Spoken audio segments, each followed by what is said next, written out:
My name is Jean, and tonight I'm here to help you out with a little test preparation. Now, this admissions test is a little different. If you fail it, you do get admitted. If you ever find yourself in the emergency room of a psychiatric hospital, there's a series of questions that you can expect to be asked. I'm going to give you some tips tonight on how to answer those questions calmly and sensibly, and thereby improve your chances of looking more normal than crazy. So first question, what's your name? You think, oh, that's a stupid question. They have my name right there in front of them on the form that I just filled out. But in psychiatric intake, there are no stupid questions. There are only stupid answers. Don't get off on the wrong foot by being hostile.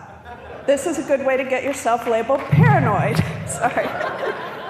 Just answer the question. Just give them your name. Answer all the questions, actually. That's a good rule.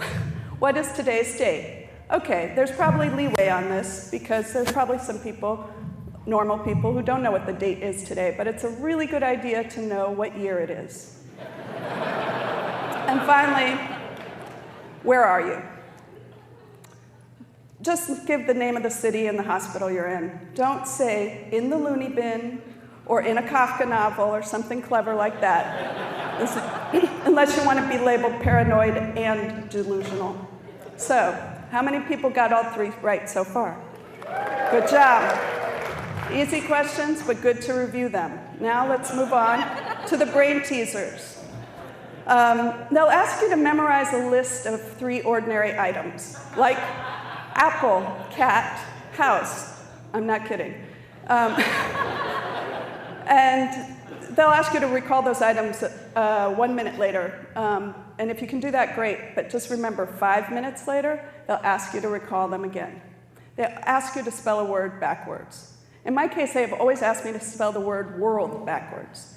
I don't know if that's supposed to be especially tricky, but you may as well memorize it right now. D-L-R-O-W. Here's a good one. Amber will appreciate this.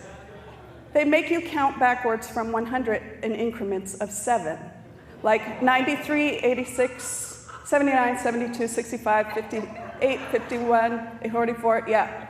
Right, if you're really good at that, they might think you're a little crazy, so watch it. Now let's get into the big questions. If you've ever heard the phrase, a danger to oneself or others, you know there are 2 questions you cannot screw up. There's one answer to them, and that's no. Do you ever think of killing yourself? No. Right. See, you guys aren't going to have trouble. You know, a lot of people have thoughts of suicide, but this is no time to get into a debate about existentialism or the meaning of life. And it's definitely a bad time to quote Virginia Woolf. Don't mention anything that's even tangentially related to suicide. There are no innocent remarks in psychiatric intake. Do you ever think of killing other people? Of course, you know, we get to that point where we say, ooh, I'm going to kill him. You know, somebody took your parking space. Or you had to wait 45 minutes on hold. But the answer is no.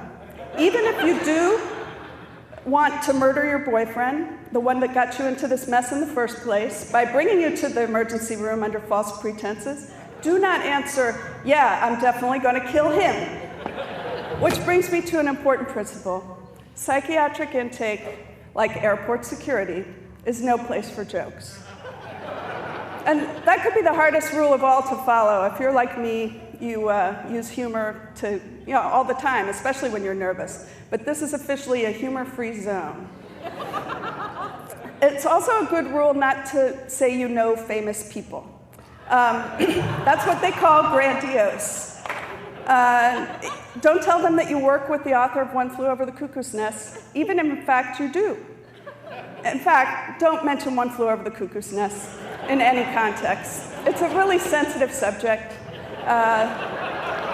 They think that you're comparing them to Nurse Ratched, and you probably are. So, no, my best advice is this. Memorize one number, the telephone number of a good friend or family member who can come and help get you out.